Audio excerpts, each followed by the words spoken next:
you're ready, let's go. 1976 McLaren M23D. What up, guys and girls? Another brand new video coming at you today. Yes, we are back again for another round of the MRL F1 Classics League. As you can see here on the championship screens there, B-Fens I think still leads the way over X still, and we're a bit further down the leaderboard. So we see Sato actually spinning out of the pits, and he's actually been reset onto the track. So that is definitely an entertaining start. So yeah, so we're here for round number 12 of the MRL F1 Classics for season 1 here around the Austrian Grand Prix at the good old Red Bull Ring. Yeah, what more could I say really? Please ignore the fact that Sato runs very bit wide coming through turn 2. I'm gonna, now apologies if I get the corner numbers wrong throughout this whole track.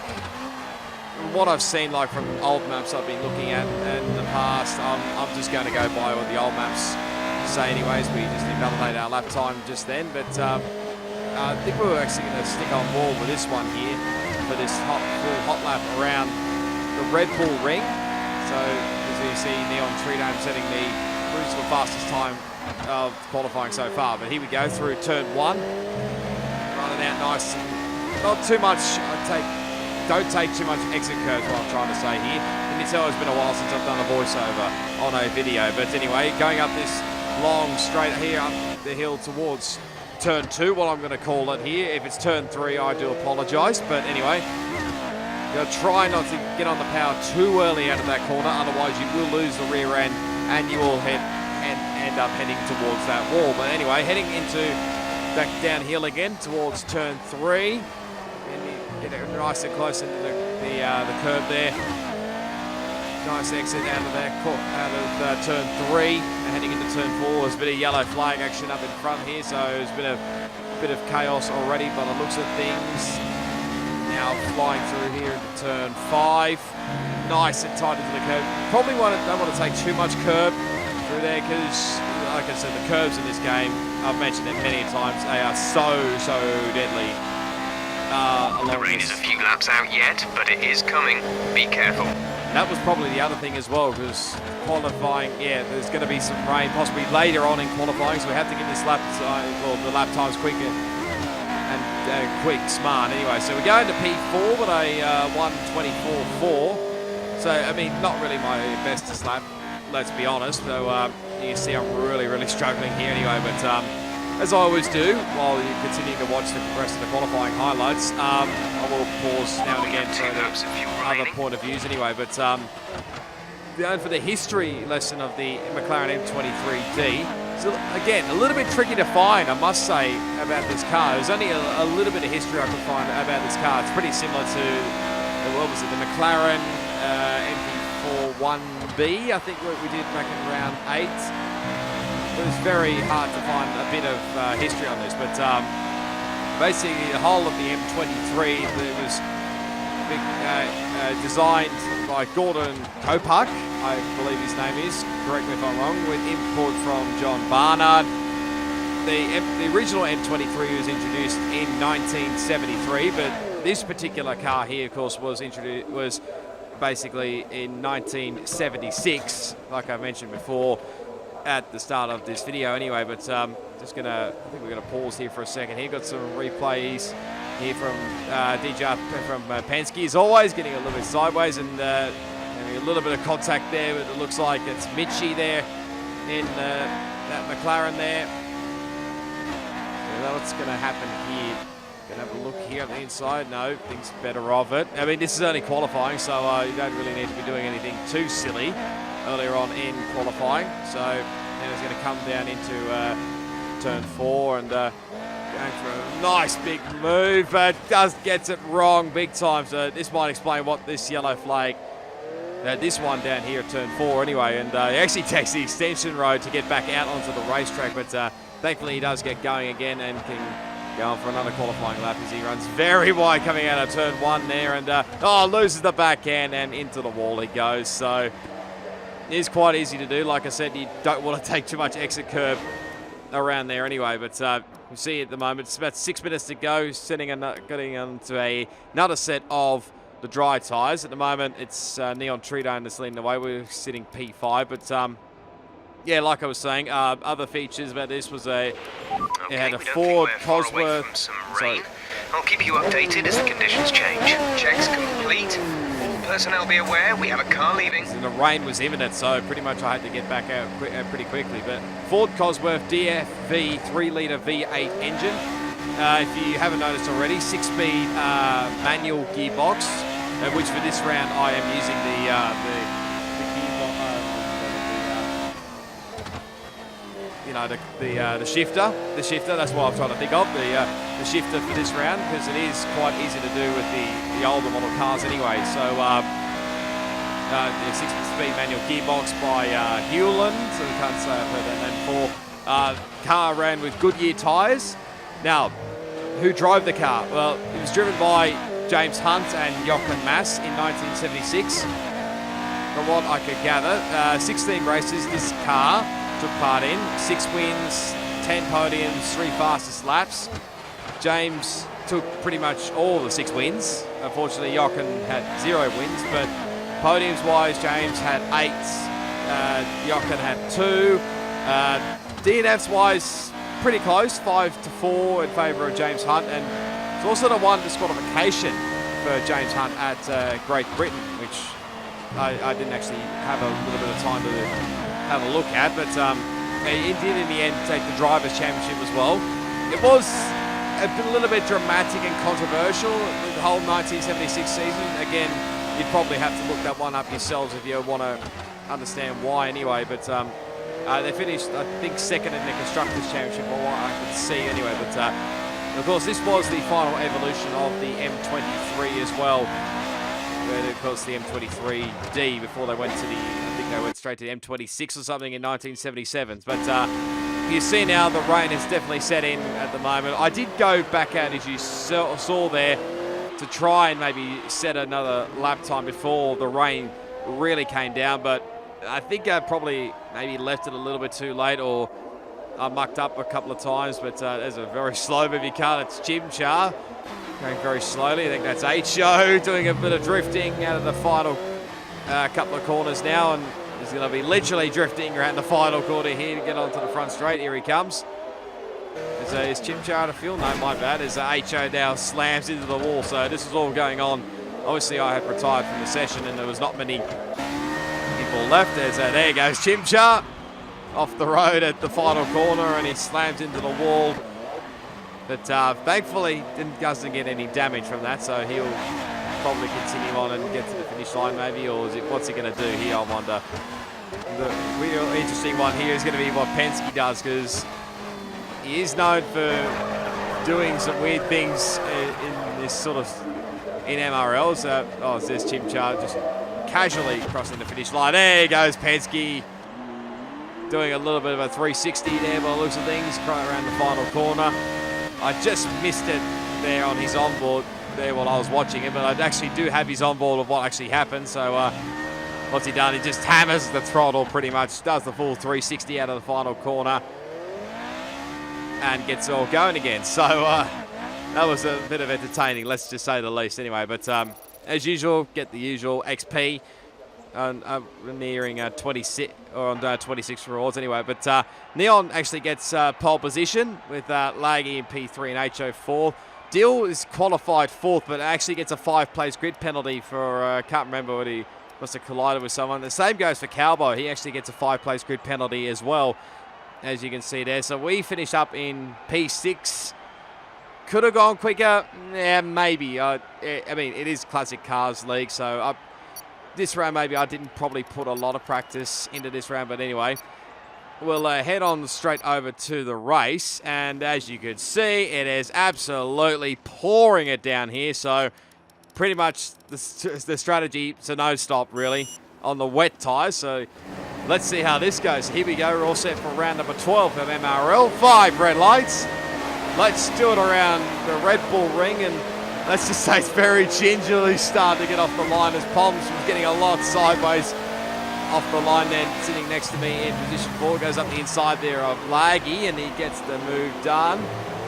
just trying to stay out of trouble here, as it looks like he's been in a bit of trouble at the back of the pack, so his yellow flag's flying. So thankfully we avoided all that chaos for once. But anyway, now coming up into turn 2, just sitting here behind Chimchar. The weather is absolutely horrendous, I can tell you that.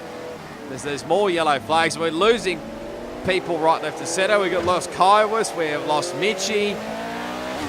There's drivers they're probably not coping with these wet weather conditions at all, but just look at it, it's so hard to see. Probably not monsoonal conditions. I mean, I did have monsoonal conditions probably a couple of times on online league racing, but this is probably getting close to monsoonal conditions here around Austria. You can see there's a battle going on here between this is Chimchar and Poms, I think it is, in front. A bit hard to see with the graphics where they are, but Chimchar and Poms have a little bit of contact. There goes, pushed Poms wide a little bit there, was Chimchar. But now getting the move on Poms, but I don't think Poms is quite done with it. You can see how hard it is just to get onto the power here in these wet conditions. I actually thought Poms was going to have to get the spot back quick smart, but no, just plays it safe, but running a little bit wide. Coming out of the penultimate corner, now through the final corner, sliding the way through the final corner here. Again, we are still using the regular corner cutting. I believe that's possibly going to be changed for next season. I don't actually know, to be honest, but we survived lap 1, so that's positive, but we're not surviving turn 1 because we're absolutely running wide there, so it's not going to help my cause. Losing the back end, getting on the power way too early, so that's an easy move for Poms to get back up into P5 and obviously myself back into P6. So I did underfuel the car, as you probably would have seen, because yeah, well, I wasn't really too sure, especially the wet weather conditions. You probably don't use a lot of fuel. I mean, it probably could have used maybe a tad more fuel, maybe for the straights anyway, but knowing with these cars, it was so easy to get on the power with them, I just thought maybe worthwhile to try underfuel the car and try using lean revs around most of the lap anyway. So pretty much survived the first couple of laps anyway. So now just sitting in behind Poms. You can probably see his car somewhere in that spray. I can't really actually see it. It was very difficult and hard to know where to actually pass, as there's another yellow flag behind us. So a few other people are still not used to the wet weather conditions by the looks of it. Just gingerly, you can hear me just how slow I was getting onto the power of full throttle. It took me a little bit of a while, but we got there. As Chimchar, what's going on here with Chimchar? I don't know what on earth is going on here, but he's losing spots. He's lost a spot to Poms, and now we're going to pass him. So here comes TPR Edge, who's sort of come out of nowhere here. So he might be under a bit of attack here from Edge. He's showing a bit of good pace in this race by the looks of things. Run very, very wide coming into turn 3. It's not going to help my run here, getting away from TPR Edge, but I've lost a bit of ground to Poms for the win. So don't actually know exactly what happened to Chimchar, whether the wet weather conditions probably played a part in what occurred. I don't know. It was probably a bit hard to see from what I could tell a bit further up the road anyway, but still managing to hang on ahead of TPR Edge. Basically was just trying to pull away from him as quick as possible and maybe try and catch up with Poms, because there's more yellow flags, and now it's Chimchar who's now out of the Austrian Grand Prix, which is a bit of a shame because he was showing good paces. Poms is running very wide there, coming out of the final corner. That's compromised his run big time there, so a bit of a real shame there for Chimchar. But let's see here on lap 4 we go. If we get any closer to Poms, we run wide at turn 1. We're sort of again compromising our run here. We have to settle back and try to settle back into a rhythm anyway. So as you can probably see now that he's red-Xing a little bit, and now Dill is out of the Grand Prix. So man who thinks second in the championship. I don't believe Heavy rain is passing. We're seeing light rain about 2 minutes away. A bit of an update with the weather. I don't believe VFens took part in this round, so probably won't lose too much ground to him in the championship anyway, but may lose a bit of ground to the other guys behind him. Here's a replay on board with Neon Tridome. So he started off on pole, and a pretty decent start actually off the line, as that's HO running very wide off the at turn 1. Now, I will point out that when I was watching Neon's footage back, it did have some music, so if you're wondering what a game sound is, there pretty much wasn't any, because it was basically just music, and I don't want to get copyrighted. So there's a little proximity error. Looked a little bit close there for nearly HO ramming up the backside of Neon there. But right, here's a replay on board. Penske went nowhere at all. Not sure whether that was a one of those what do you call it, a lag start or what, when he. But his red lights were still on for others, but there was a bit of contact between someone there. I couldn't actually quite tell who it was. But I don't know if we have any footage from behind a bit further, but there goes Mitchie all over the place. He's going to get tangled. Oh, that was damn close for Penske, getting caught up in that incident, but somehow getting away with it, running very wide. Probably how TPRH got by? No, probably not. So he goes back into P7. He is on board now with Mitchie, so it's a good idea of what occurred. So he's trying around the outside here of his Captain Farah. That was a big slide there. Would a Captain got a whack there from somebody? It's hard to say, really. From the look of the shot, it looked like he got a whack there. So gave Mitchie a few spots there, but you see struggling to keep it in a straight line, and he's off the road and nearly gets Penske. They're slammed into, I think that was iKaiowas, and then gets slammed into by somebody else, and that's pretty much his race done. Engine off. Now, here's a replay on board with iKaiowas. You can probably see all the chaos that was going on through there. Gets a bit of a warning there for a collision with Kalba, I think it was, but so I think iKaiowas is just a bit of an innocent bystander here. So you've probably seen the foreground, Mitchie's cars all over the place. Yeah, that's really unfortunate for iKaiowas. And that was unfortunately his race done. But the other point of view is probably need to have a look at it. I think this is probably the other car that may have gave Mitchie the whack and put him out of the race. I'm on with Lockie here. You see how bad this, like I mentioned, how bad this spray was here. So you see all the chaos going on through here. There's contact with Lockie and Conrad there. Be careful with the front wing. So he's got front wing damage already. So Captain got spun. I don't know exactly who by, but yeah, it's put him back to dead last, pretty much. So yeah, all this chaos is going on in front here. Oh my word! Now, how Lockie's car survived from that, and obviously it put Mitchie out of the race, as you can see all the leftovers of the decimated cars there.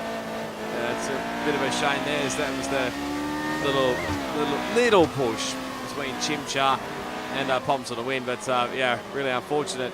But I still can't believe how Lockie's car survived that one.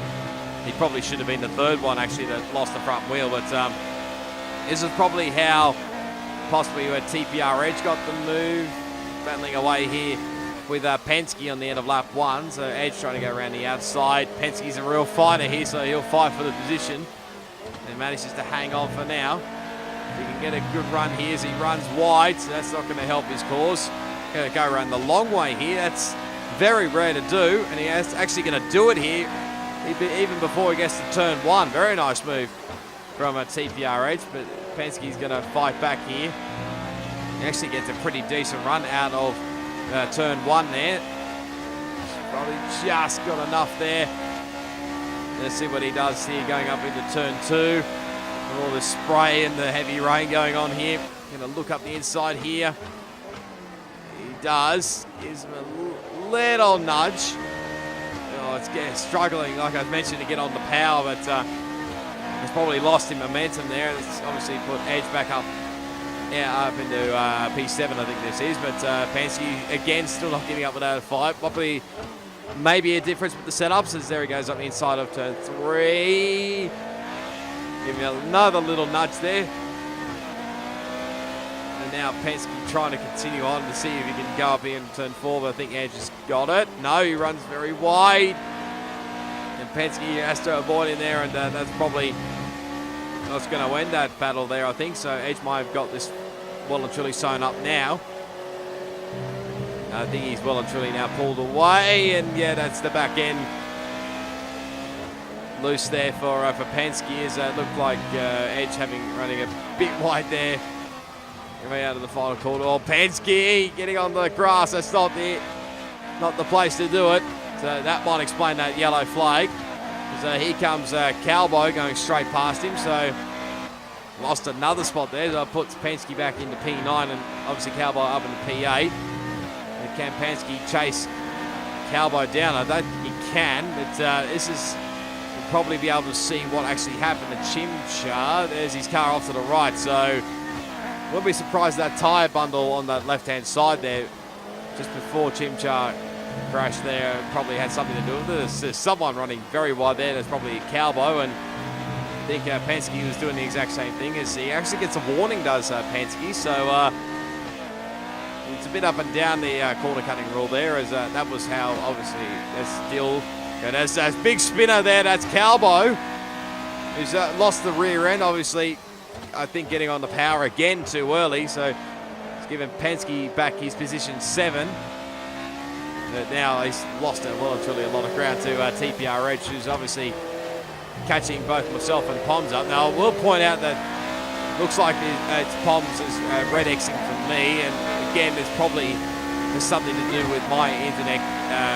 As always, because I have mentioned this before, my internet was not the best for this round. So there may be a few guys, obviously, maybe as example like Poms, and probably Brett Xing for me. So we see we were close to Poms, but we lost all that ground there to him going up into turn 2. There is a bit of a yellow flag in sector 2 there. Oh, we get a big whack up the backside there from TPR Edge.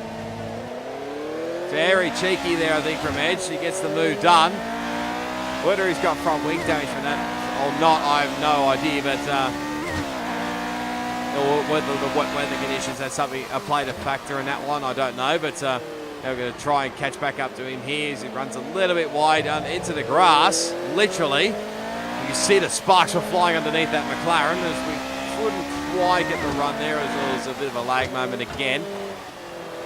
He's running very wide here, coming through turn 4. Getting a good drive out of here. Runs very wide, does Edge.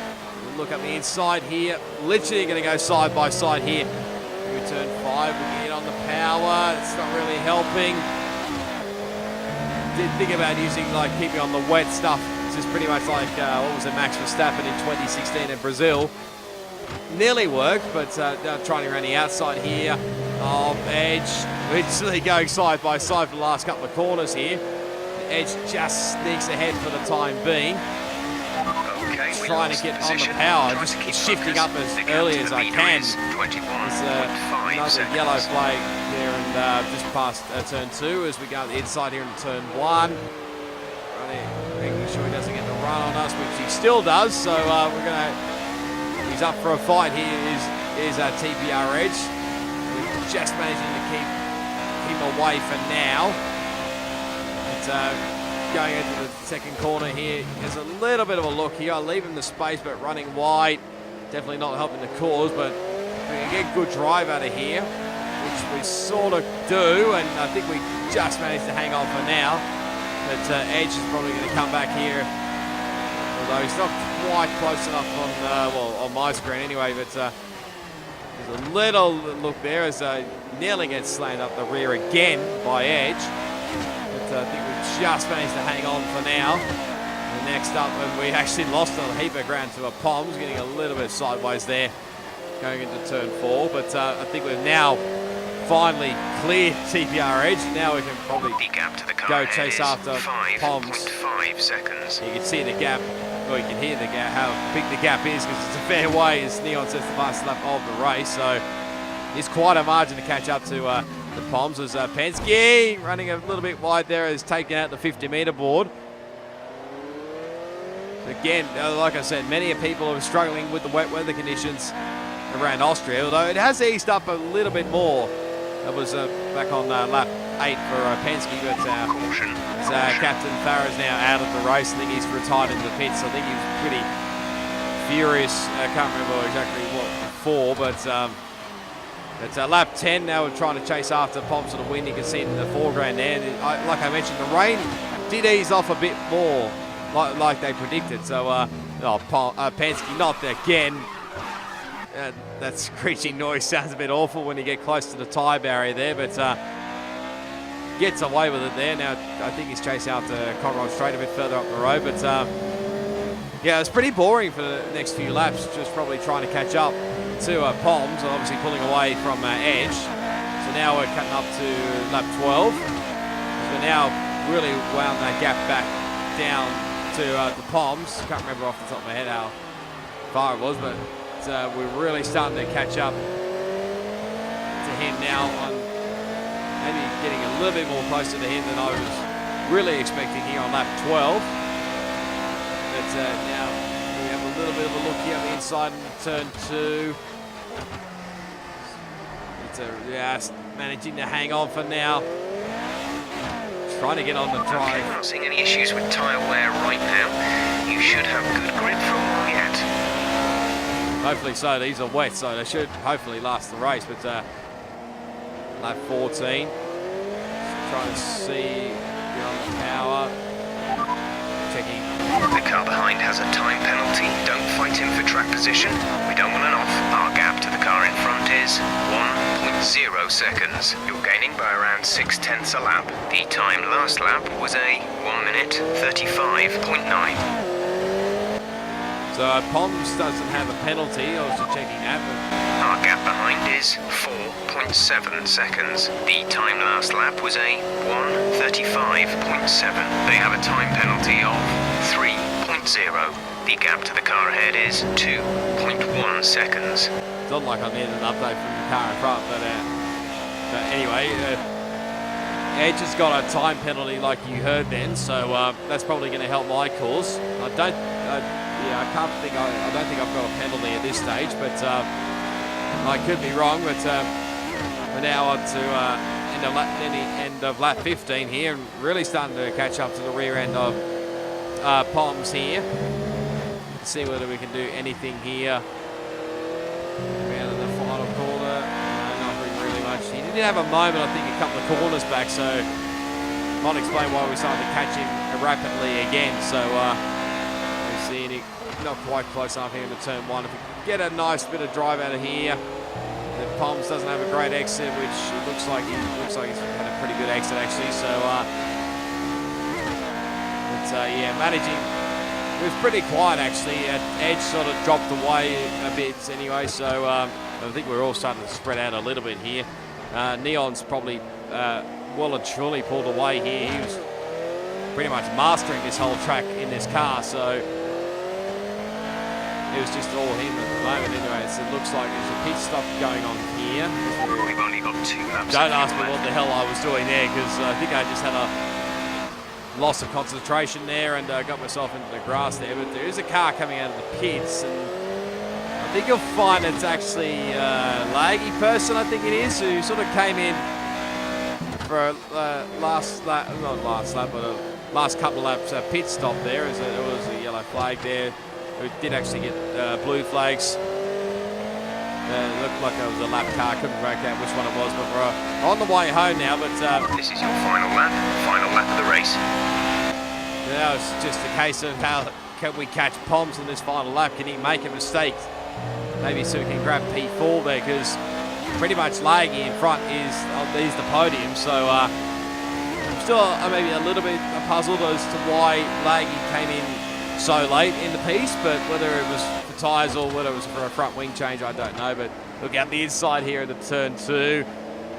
Poms and I were actually in the same party chat here, so I was sort of maybe trying to put him off a little bit here on this last lap just to see whether he would make any mistakes at all. But to be fair to Poms, he was really doing a great job here and just still trying to see whether he can make a mistake in these last couple of corners here, but probably a bit of a long shot here. But we should be okay for maybe grabbing a P5. As you can see, Neon Treedome has won the Grand Prix, absolutely dominant from him, so well done to him. But still trying to catch up here to Poms, really not doing much here. There's yellow flags behind, so it looks like a car's been spun. Has been cleared. racing speed. Even through here, I was just saying to like Pom's like, don't bottle it around here, and or don't bottle it around these last couple of corners there as he runs a little bit wide there. So that may have just put him off a little bit there as he was red Xing a little bit there. So I thought that was my moment, but it wasn't in the end. So it doesn't matter. We're going to come home for P5. So pretty decent race all around. Did set our personal best that lap as well to 34.9. There goes Penske with the wheel off and slamming into the rear of, I think that's Calbo. There's McLaren there. So there's Sato taking out the DRS sign and getting a 3-second time penalty for his troubles. So and here's that replay again from Penske's point of view, getting nice and close there to Calbo's McLaren. So giving him a little nudge there with 3 wheels. But there you go. There is your podium for this Austrian Grand Prix in the 76 McLaren. So it was obviously, you can see Neon, HO got P2, and I think those two are pretty much in a world of their own there. We'll probably see the results in a second, as that was laggy. Obviously in P3, got about a nice 15,000 XP there, which gets us up to rank 27, which obviously doesn't mean much. But there you go, there's the final results. So Neon, HO, Laggy, Poms, myself, TPR Edge, Conrad, Penske, Sato, and Calbo running at the 10. Then you got Lockie in 11th. There was the final finishing position before then the DNFs, so Captain Farah, Dill, Jimchar, Mitchie, and iKaiowas, which was a bit of a real shame for those guys at the back there. Probably could say Dill for that matter as well as Captain Farah, who's probably not having a great race at all and just decided to pit into the box and retire. So yeah, that's pretty much it for this video anyway, as we'll check out the championship standings in a moment. They are on your screen right now, so don't think too much has changed up the top, because obviously Fens didn't take part in this round. Obviously Dill retired, but Conrad probably gained a little bit of ground there in a P3. Where am I? I think I'm... How the hell am I P5? I don't actually know, to be honest, because considering I had 2 retirements this whole season, I literally have no clue as to how I'm that high on the grid anyway. But anyway, hope you enjoyed it. Hopefully it wasn't too boring for you, but this MRL F1 Classics League. But if you did enjoy it, be sure to give it a big smash on that like button. As always, you can leave your comments down below. Subscribe to my channel for plenty more MRL F1 Classics League on F1 2018, plus plenty more video gaming content as well. Of course, all my social media links will be down in the description as always, plus the Motorsport Racing League website, where you can go check it out there for the F1 Classics League if you want to sign up, and of course the new series which are coming out soon. But till the next time, which will be heading to Germany in the 2006 Renault R26. Until then, it is goodbye, and I'll see you all next time.